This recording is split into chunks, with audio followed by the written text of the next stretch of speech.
Good morning, everyone. This is Steve Sardels here from Teba. So we'll just quickly run through what we're going to go through today. Just the direction for today.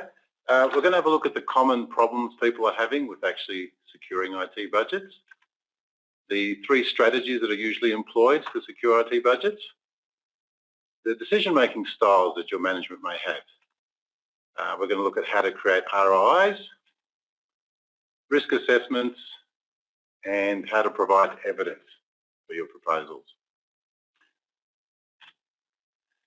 So I've actually got Ant with me here, Ant Gaddy, who's actually going to be a keynote speaker in this webinar.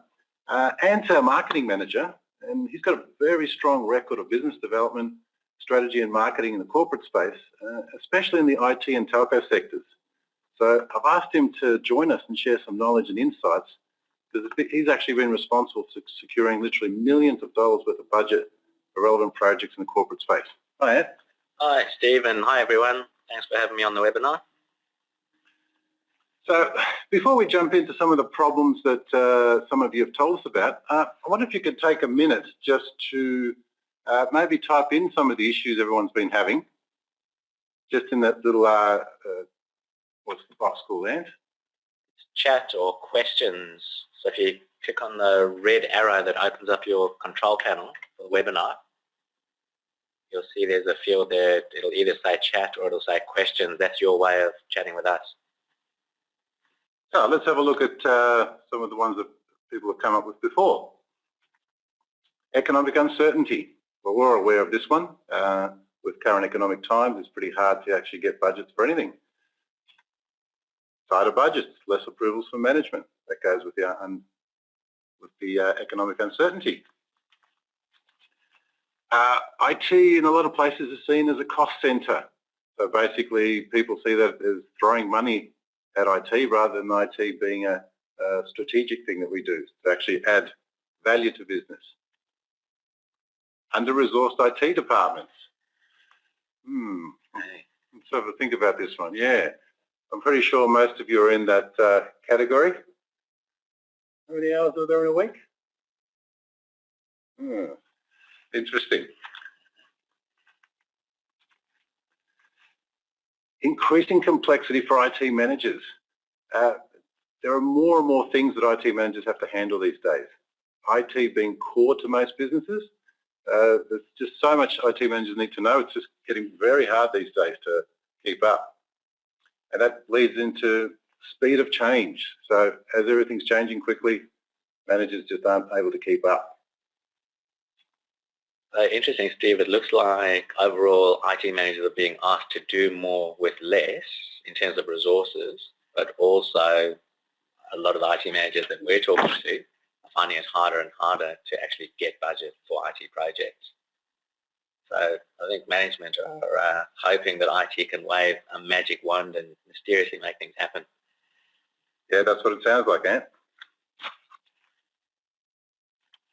We've got here an image of a guy called, I'll try and pronounce his name, Zhao Zong-Yuan. He's actually an Australian, and I don't know if any of you are familiar with the world of chess or affiliated with the World Chess Federation.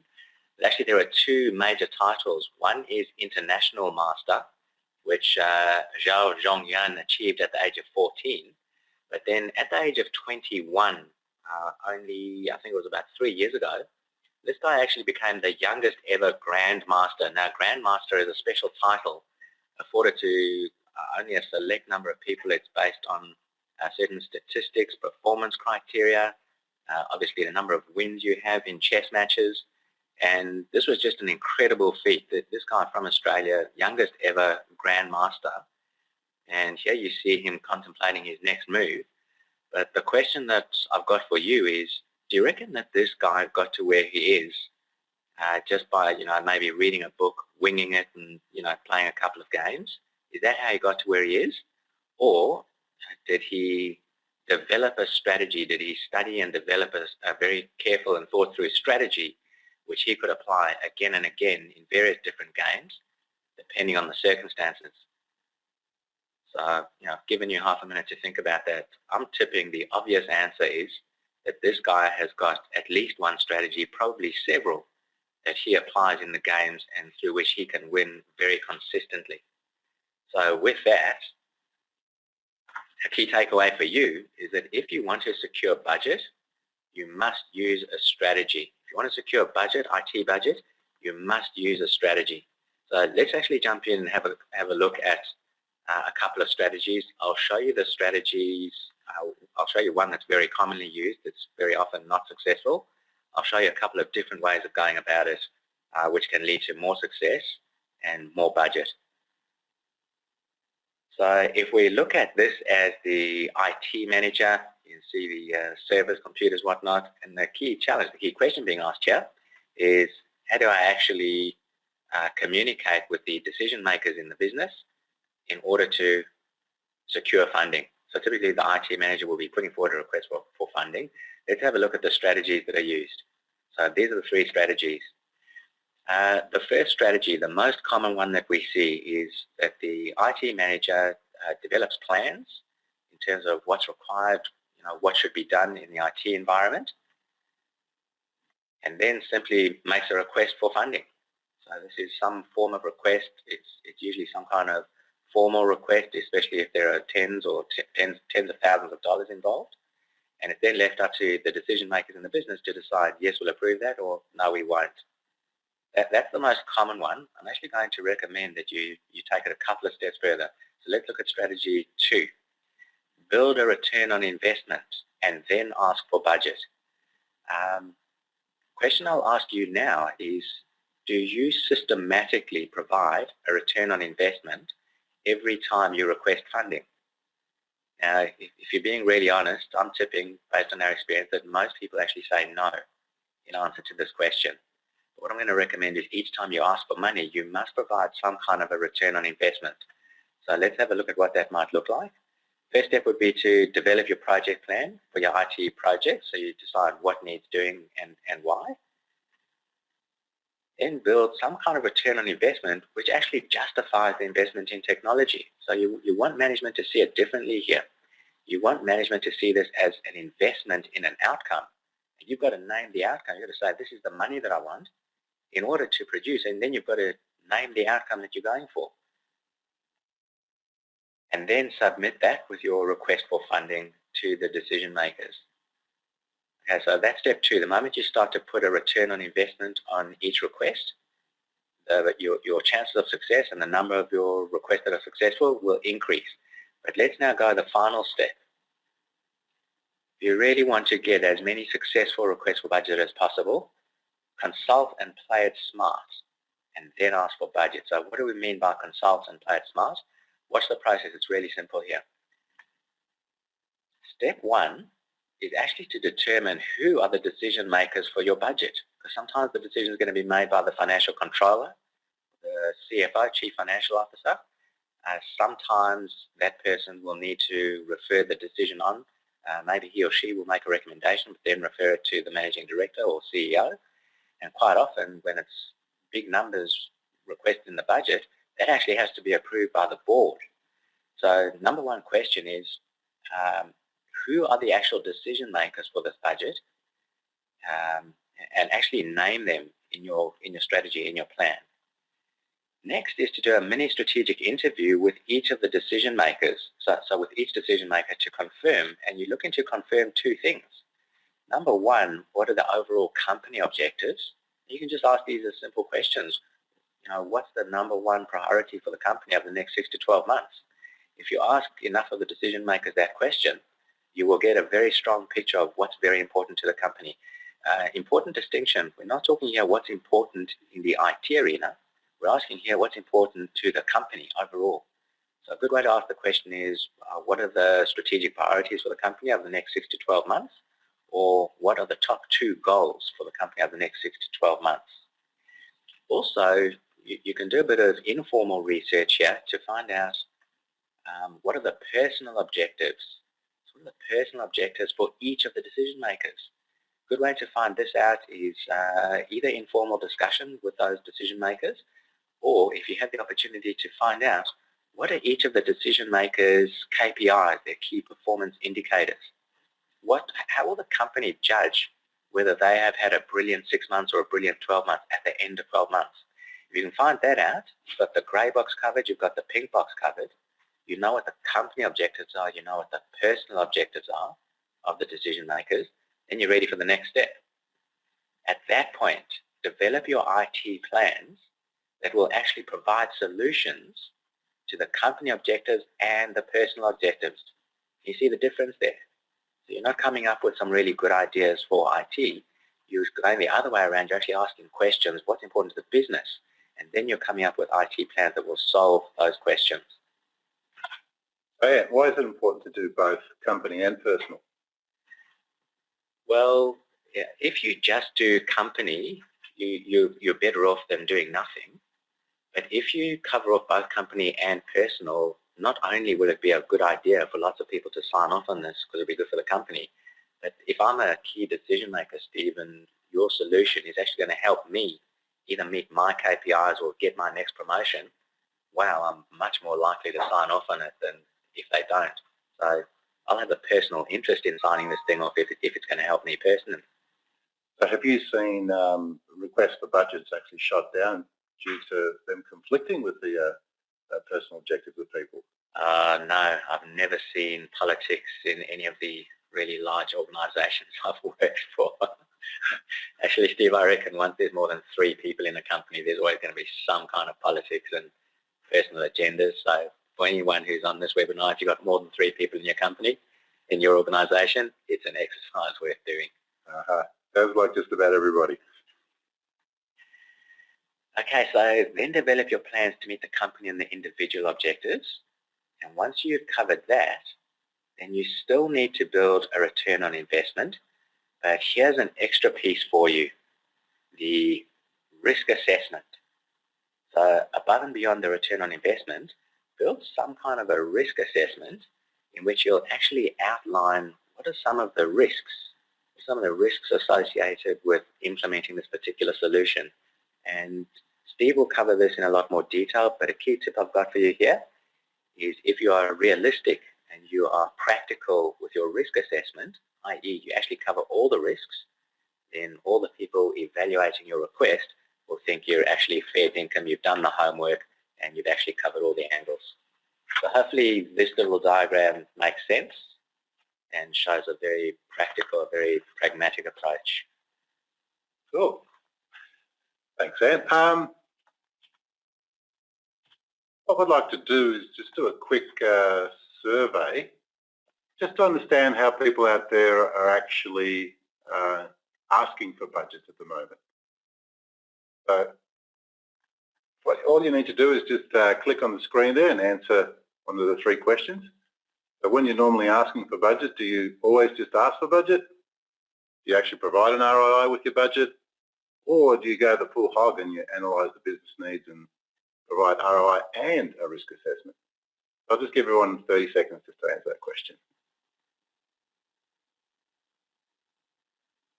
Okay, we've just got 64% of people have voted. We're just waiting a few more.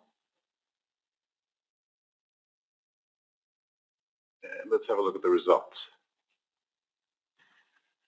Interesting. Okay, what do we got here, Ant? Over half of you always just ask for budget. Yep, that's statistically what we found out there.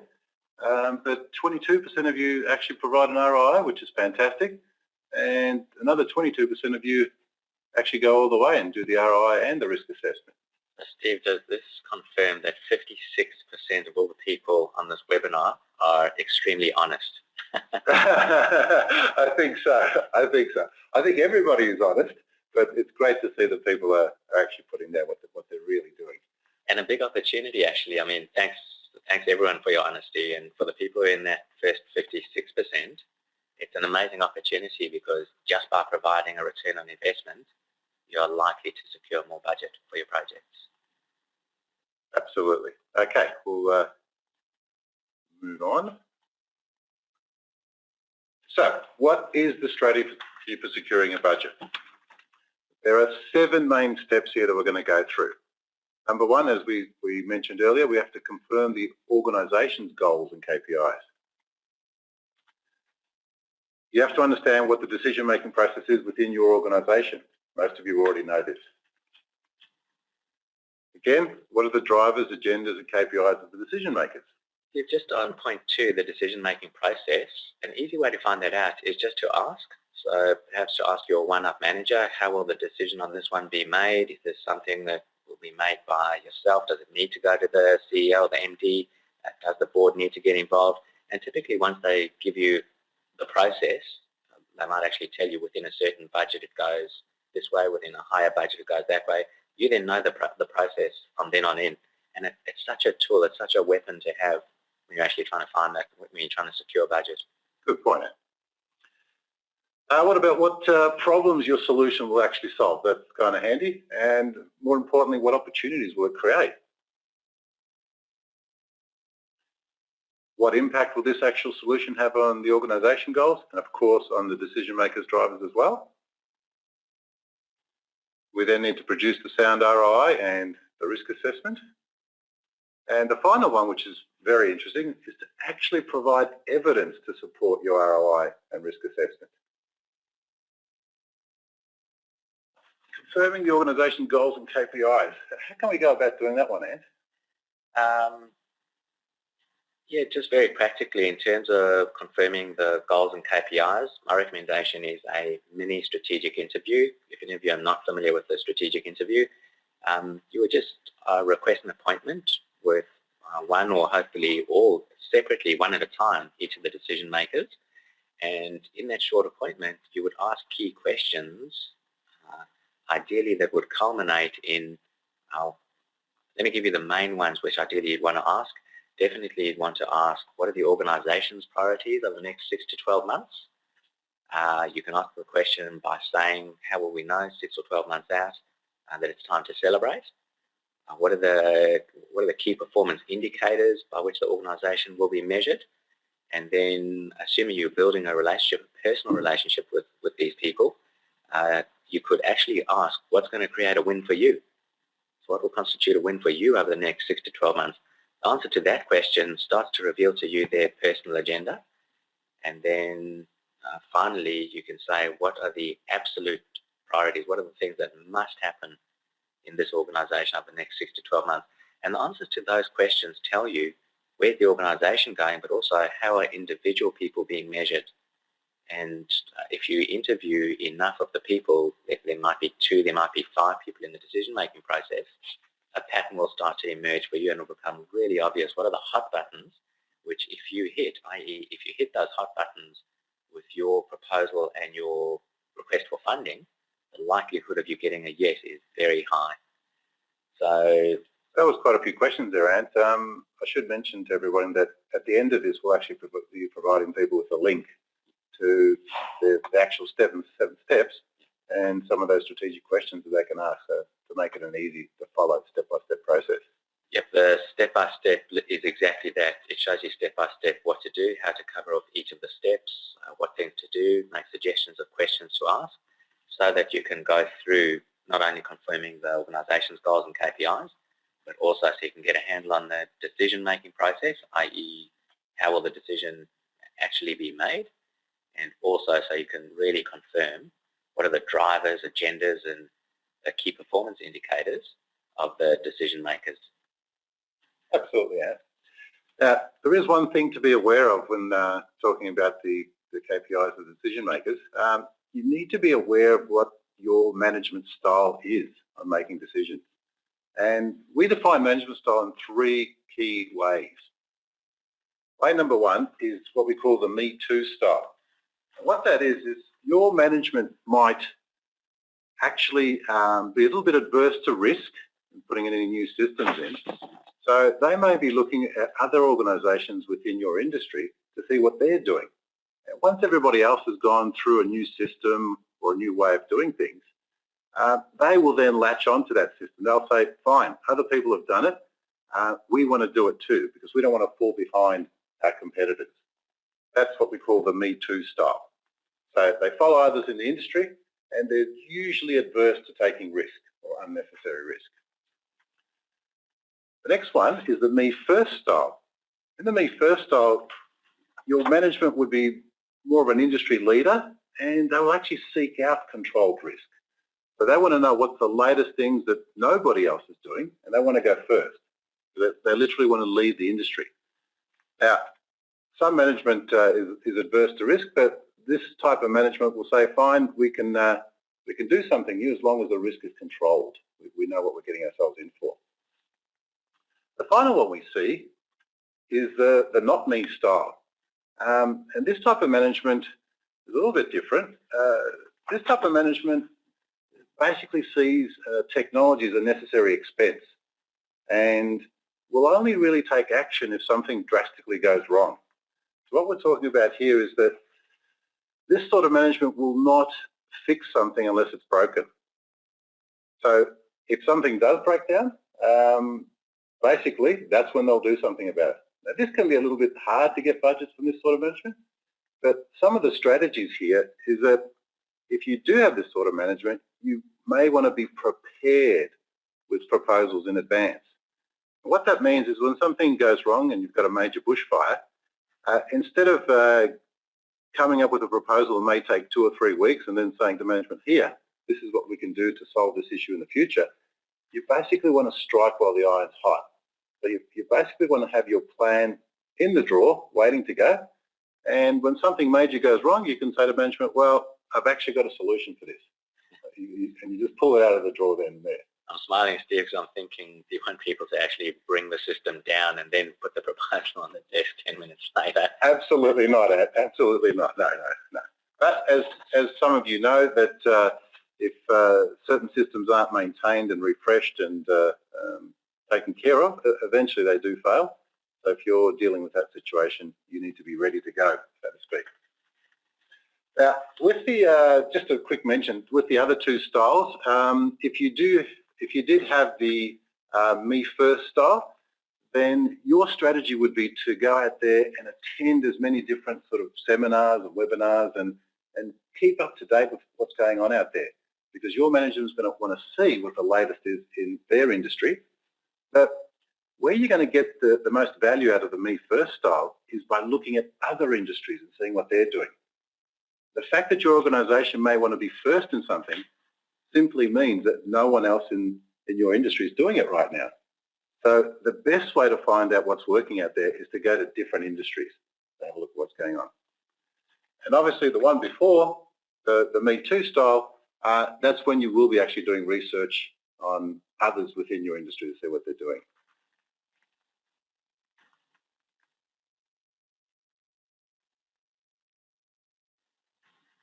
Steve, the next key thing to cover is to go into a bit more detail in terms of the return on investment and the risk assessment. And if we just look at the context here, we mentioned before, we've covered a lot of the problems that we're seeing in industry. Specifically, budgets are getting tighter, economic uncertainty. It's getting harder and harder to secure budget for projects.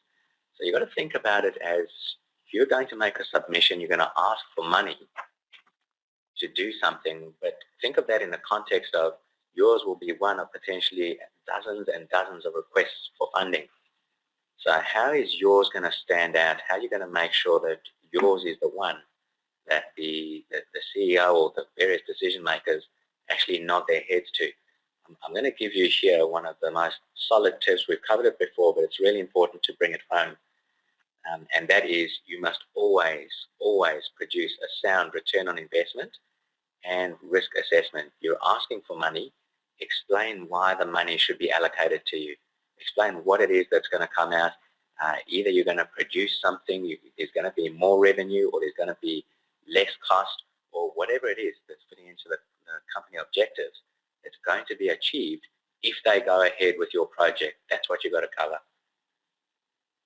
So, Anne, to actually build a sound ROI, return on investment, a couple of things you need to do. You've got to clearly articulate the benefits of the proposal. And then you've got to give management the actual real cost of the solution. So let's have a look at some of the benefits that your solution may have. And Steve, just on the point of clearly articulating the benefits, one of the biggest mistakes we see in industry is that the benefits are articulated in technical speak. We've got to keep in mind that typically the financial controller, the MD, CEO, the board members, a lot of these people actually don't speak technical. They speak profits, they speak cash flow, they speak time, they speak English type terms. Very often they don't know the technical jargon. So just keep asking yourself when you're building this return on investment, could a 16-year-old intelligent person understand exactly what I'm talking about here? If the answer is yes, you're on the money, literally. If the answer is no, you've got to rethink and put it in plainer English. Keep it simple, you're thinking. Yeah. So what are the various benefits? Now, there are many, but let's cover some of the main ones. The first one is money. Now, a lot of times when we talk about money, we talk about saving money. But the one thing a lot of us miss out on is what the system can do to make money for the organisation. So that's if it's going to help sales or marketing to actually generate more sales, or if it's going to help service customers better, therefore they keep coming back more often, then that's actually a money-making exercise. Is it going to save time? Is it going to add efficiency to the organisation? Now, some of these things are actually things that you can measure easily, so they're hard savings or adding to the bottom line. But some of them, like staff performance and staff morale, are not hard savings. Now, that doesn't mean you shouldn't actually put them in an ROI document, because sometimes there's a particular problem in an organisation where a new system or technology will fix that problem, like staff morale. And what we've typically seen is that if current systems are very hard to use, break down a lot and basically are unreliable, then staff morale can actually go down, and that'll actually go and affect your whole organisation. And that leads to reputation. Again, something that is a little bit hard to measure, but I'm pretty sure that your management would know if you've got a reputation problem due to systems not being in place that will correctly allow your staff to do their job properly. And there are many others. Steve, the one that comes in the category of other is if it's going to create some kind of a differentiator, or if anything you're about to implement is going to help the sales team to be more efficient, generate more revenue. It comes up to the money piece. So literally any time your solution is going to cover one of those points, raise it. Yes, yeah. The money one does get put in there a lot. Okay, next key piece to share with you is that some kind of visual representation for your return on investment piece would be really useful. We notice a lot of people make the mistake in industry of saying, well, I'm going to be submitting this application to the financial controller, and the financial controller is a numbers person anyway. They'll be able to crunch through the numbers. Big mistake. Think about it. Financial controller. Think about your own financial controller in your company. Is that person busy, or do they have heaps of free time on their hands? I'm tipping they're really busy. And if they're busy, they might be brilliant with numbers, but you want to make it so easy for them to understand what it is that you're putting forward that in number terms it's an absolute no-brainer. Not only a no-brainer, but an absolute must-do project. So what you're looking at right here is a single-page visual representation of what an ROI, return on investment, could look like. And this is actually a Word document. So what you're looking at here is a Word document that's broken into 3 columns, 1, 2, and 3. And on the left, I've just put in a graphic. I've just put in a graphic there that suggests time is ticking. You could put in a dollar sign. You could put anything that's relevant to your company. We've then done a calculation. We've helped this particular customer do a calculation. So what we're showing is, if you think about this as maybe one of your IT projects that you want to get up, that has 4 parts or 4 major components, 1, 2, 3, and 4. You can see here in green the cost of each of those components, 10,000, 12,000, 18,000, 21,000. If I've got the maths right here, it all comes out at 61,000. So we're saying that these 4 pieces will come out at 61,000. But in this case, putting in this particular solution was going to make the whole system more resilient and stop the system from going down. Now, we did a simple calculation to work out that if the systems go down for only 15 hours, if the systems go down for only 15 hours over the next 12 months, we'll lose $81.9 thousand of money in lost labor costs. So just quickly to share with you, how did we get to that figure? This is something that every one of you can do. Just speak to whether it's the HR person in your company or the financial controller. You can probably get some very accurate figures on what is the average cost per person in the organization. Remember, when you ask the question, you're not trying to ask who's the highest earner and who's the lowest earner and what do they earn. You're just trying to ask the question, what is the average cost to the organization per hour of our total staff? And once you get a number there, if it's an annual figure that's given to you, an annual salary, you just divide that firstly by 220 days, that's the average number of working days, and then divide that by 8 hours, that'll give you hours per day. That'll reduce it down to an hourly figure. An hourly figure, the average hourly figure per person. And once you've got that, multiply by the number of people. So in this case, this organization had more than 100 people. We did the figures. It comes out at 81.9 thousand. What the financial controller, and in fact all of the decision makers, can see here is that by implementing this solution, pieces 1, 2, 3, and 4, for a total of 61,000, we're guarding against a risk of $81.9 thousand, and that covers only the lost labor cost, the sunk labor cost, if the system goes down for 15 hours within the whole year. It ignores a whole bunch of other factors like overall lost productivity, potentially lost sales, a whole lot of other things. You can allude to those. But notice here, all that we've done is we've just made it very visual, very easy for a financial controller or any decision maker to say, wow, I can see how the figures stack up. This is a no-brainer. And then in the middle column, we cover some of the overt risks, the actual risks that are very easy to see. And then in the right-hand column, here are some of the hidden risks. Very nice, Ant. So you're basically saying no matter who you're presenting this to, make it very easy for them to understand. Yeah, and don't make it hard for them. Make it easy for them to get through the work. So how can we build a sound return on investment? As we said before, we need to clearly articulate the benefits and actually have a look at the real cost of a solution. So what are the real costs? There's a thing called cost of money. And some of you that may work in the financial area might know about this.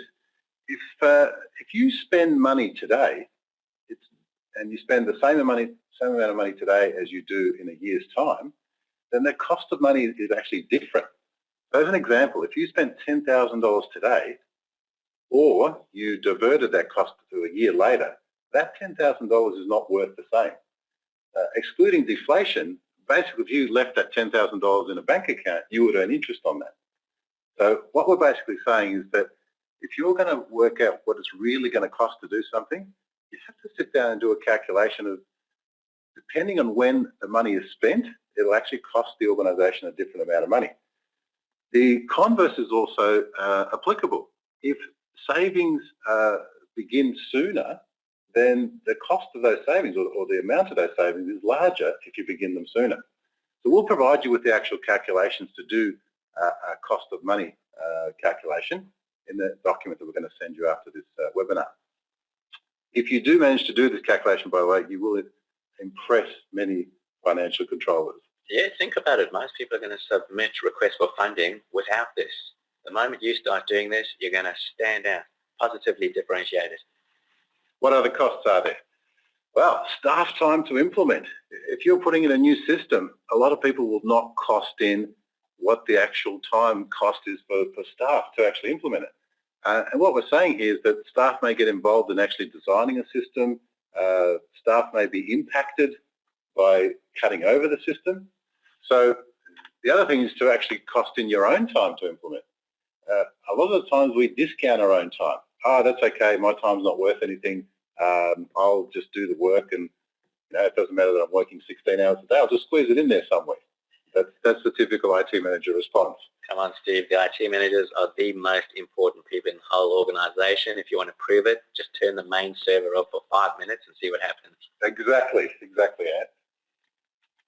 So as mentioned before, any downtime associated with the implementation. So if you're going to implement a new system, then you should articulate that people may be without the system for a little while during cutover.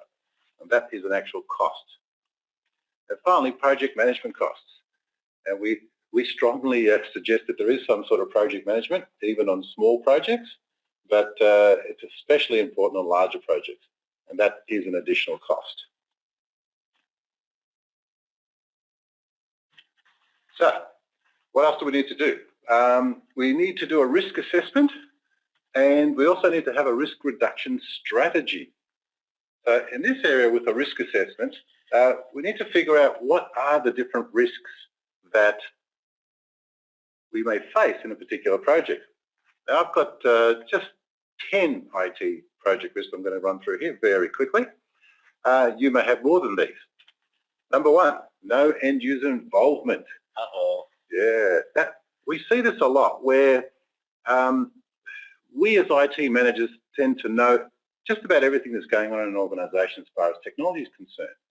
But sometimes, and I mean sometimes, we make assumptions on what the users need. And a lot of us know what happens when we make assumptions.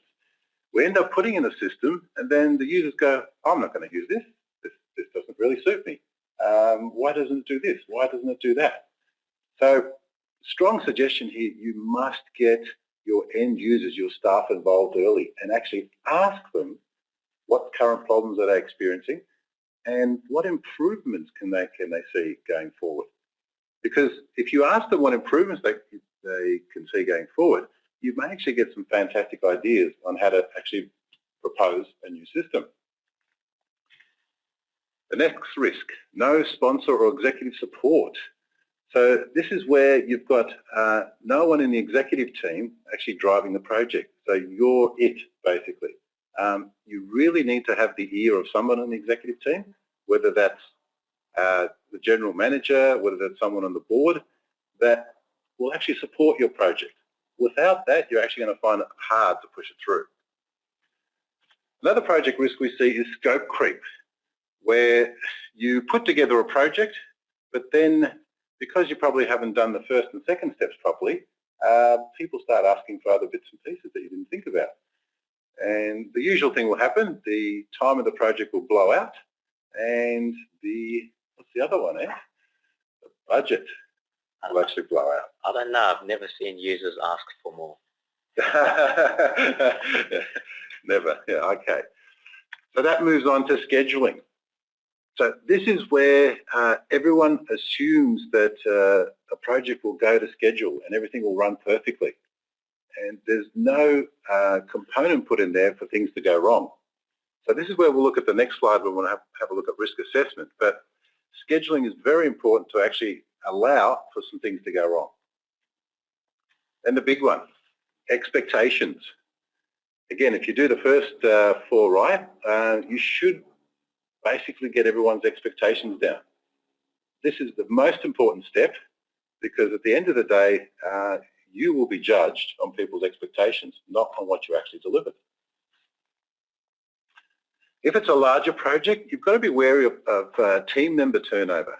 And team member turnover could be internal key staff that are involved in a project, or it could even be contractors or other external companies that you're using that are implementing a particular project. The strategy here is to always have someone that's backing up a particular team member, like a second in charge. So should that particular team member either leave or be given other priorities to work on, you've always got someone to back up what they're actually up to. We mentioned this one briefly earlier, lack of project management, very important, especially in medium and larger projects. Specification breakdown. What this is when non-technical people are actually communicating to maybe technical people that have to put together a complex system, sometimes there's a little bit of miscommunication between the non-technical and the technical people. And to put my hand up, it's usually the technical people that aren't really understanding what's going on. So you really need some sort of business analyst, someone that can understand non-technical issues, but then can communicate them technically back to the people implementing the system. A translator. A translator, that's exactly right, Ant. Uncertainty with technology is the next one. So many times if you are implementing something new, then the fact that it's new means that not everyone's certain what's the outcome going to be. There are certain strategies we'll talk about a little later to actually get around this one. So Steve, if we're suggesting here that if you build a table and you name it potential risks and mitigation, and you name how you're going to avoid some of these risks, whoever is assessing the paper is going to realize, gee, you've really done your homework, you've thought through the angles, you'll just increase their confidence and your likelihood of getting the funding. Absolutely, and you'll increase your own confidence. And if you've got confidence the project will work because you've done your homework, then you'll instill the confidence in the decision makers. So the final one is not knowing what's at stake. And that comes back to when Ant showed us that simple diagram earlier of presenting the ROI. If we don't understand the implications of actually implementing the new solution or sometimes not implementing the solution, in other words, taking no action, then there might be quite a lot at stake. So example, we may have a failing system that is on its last legs, and if we don't actually get the system changed over the next 6 months and it goes down, we could be losing tens of thousands or hundreds of thousands of dollars an hour. So by not knowing what's at stake, we may not schedule it or put the right priority on a particular project. And we also may not communicate that correctly to management. So here's what we suggest. Most of you have seen one of these. It's a risk matrix. And just to run through it very quickly, you run through all the risks that you can think of, but then you rate them on what their impact or how serious the risk may be to the organisation. So that's the axis down the bottom. And then we rate them on the likelihood of them actually happening. So there might be a risk that we implement a system and the building will get flooded. However, because we're on the 3rd floor, it's very unlikely that's going to happen. So you could probably just throw out that particular risk. However, let's say the project is we're moving offices, and there might be a risk that our telco providers don't actually put in phone lines and internet connections and much needed technology to actually have our system run. Now, the risk of that happen might be medium, might be moderate. However, the impact will be major. In fact, could stop the whole project. So you need to put the risks in the correct box to understand what their impact will be and how likely they are to happen. And the ones that have a minor impact or unlikely to happen, you don't need to spend too much time on. But the ones that are more towards the yellow, orange and red area you see there, they're the ones you've really got to focus on. And if you do this exercise and you put this forward to management, then you'll show management that you've actually thought through the whole process. And not only have you identified the risks, but then we go to the next stage to work out what we're going to do to negate the risks. So some of the things you can do when implementing systems to negate risks. The number one thing we suggest people do is that you actually test whatever new system you're going to put in, or even run what we call a proof of concept. And for those of you that don't know what a proof of concept is, it's basically a scaled down version of the system where you implement it in a way that you can just prove that the technology is going to work.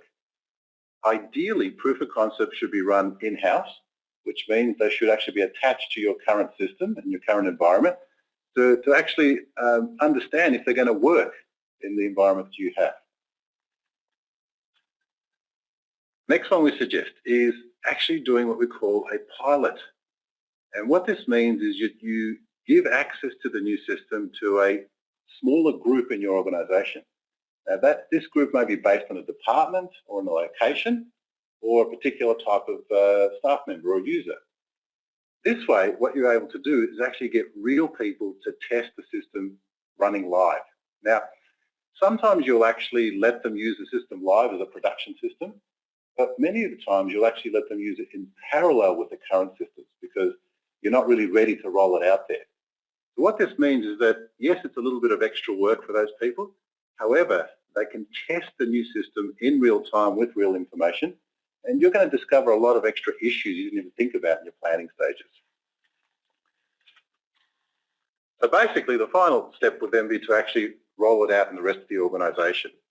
Now, if you've done everything else right before this, then the rollout should be quite easy and should run really well.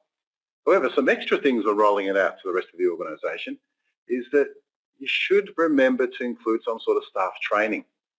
Now, if the system's a really good system you're implementing or something fairly basic, you may think, well, staff don't really need training. They'll just work it out.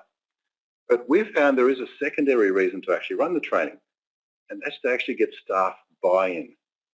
Now, I'm sure if you took a survey right now of how many people have actually implemented systems and then most of the staff didn't use them, or it took them a very long time to use them, we're going to get a fairly high percentage here.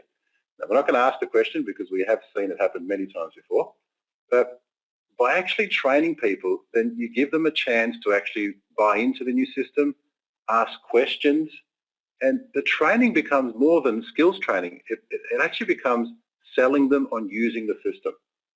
So in our experience, the training aspect and the handover aspect is actually the paramount step right at the end there to actually get value out of a new system. And Steve, I think the key tip here is if as part of your risk negation strategy, you actually name these 3 points plus the training as 4, and you submit that as part of your request for funding, again, you look like you're on top of the project, you look like you've thought through all the risks, and you've prepared a plan to dramatically reduce the risks and increase the chances of success. Again, all of this is pointing to increased chances of you actually getting the funding. Now we've got a graphic up there. Who has ever seen a look like this on the face of management when you've gone to put a request for funding down? This is actually Dilbert's boss. So what we want to do is we want to give you a couple of final tips, if you like, to reduce the chances of getting that kind of a look when you actually make your request for funding. Question for you is, what's the best way to prove that your solution will deliver the results? I'm talking about before you've implemented it and before you've actually got funding. What's the best way to prove that it will work and dramatically increase everyone's confidence? You got the answer? I'll give it to you right here. Provide evidence. Provide evidence that the solution will actually work. Okay, so we're thinking, cool, how can we provide evidence that the solution will work? We haven't implemented the thing yet because we haven't got funding. Well, that leads to our final takeaway, which is, in fact, if you want to secure budget, always back your return on investment up with evidence.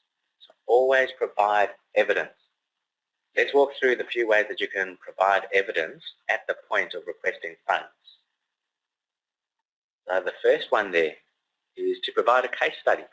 Provide some kind of a case study which shows another organization that has already implemented this solution. Ideally, pick on an organization that is local, i.e. they're in the same city or at least the same country as you. But if there are no case studies yet available that are local, pick one that's from overseas. An overseas case study is better than no case study. So what that does is it just provides facts of someone who has implemented the solution and who's already got the benefits of it. And even if it's a few pages case study, and even if management and the decision makers aren't going to read the whole thing, just having it there with the punchline somewhere right up the front provides evidence, makes everybody more confident. The next one in the middle is some kind of a quotation. I'm talking here about a written quotation. So if you can find another IT manager's quote or a CIO or someone in a decision-making position that has already made a decision to go ahead with this technology and got a good outcome, if you can quote them, so actually quote what they said in inverted commas, when you do that, always make sure you put their name and their title, the name, title, and organization, and the year in which the quote was made. Again, that's evidence. Someone else got this result, we can get it too. The final one to share with you is, in fact, video evidence. I don't know if any of you recognize Tony Stott, the CIO of Microsoft there. He's actually sharing a video interview. So I've just picked this up on YouTube. And whether it's on YouTube or somewhere else, that you're able to secure a video of a decision maker sharing the outcomes that they got, actually talking for a few minutes about the outcomes that they got and how it worked for them. Wow, that is very powerful. It's pretty hard, you know, for someone who's watching it, a decision maker, they can really see the authenticity of the person, and they can see the genuine results that were achieved. It just, again, adds that extra bit of confidence that if we implement this, we can get the same outcomes. So ideally, Andy, you might also be able to get some what we call live case studies. So if you can find, if you're talking to a particular vendor about a specific technology, what you may want to do is actually ask them to see other sites that the technology is working in. And then visit the site if they'll let you, and go and talk to the IT managers, the CIOs, the CEOs, the CFOs, whoever they'll let you talk to, and understand what their actual experience was with implementing the new system. I think that's actually the best sort of evidence, when you can actually see a system running somewhere else and be able to ask questions, warts and all, where not only do you ask the person what was good about the new system, but you also ask them what was bad about it, or what troubles they had, what problems they encountered. What were some of the mistakes? How did you get over them? And you can then leapfrog the mistakes, save time. But just by demonstrating to your own management that you've done that homework, again, you're instilling more confidence that you're prepared, you've covered the angles, you know what's going on. And by the way, here's a couple of other organizations that have already done it. This is not a wish or a pie in the sky. It's actually achievable. Absolutely. Obviously, if you do have any questions, feel free to contact us directly. That's not an issue. Appreciate your time this morning. We're going to finish a few minutes early, and we'll talk to you all soon. Been good sharing the tools and tips, and good luck with securing budgets. Hopefully, if you can use at least one or two of the additional tips we've given this morning, you're going to get more success than you've had today, and good luck with it. Thanks, Anne.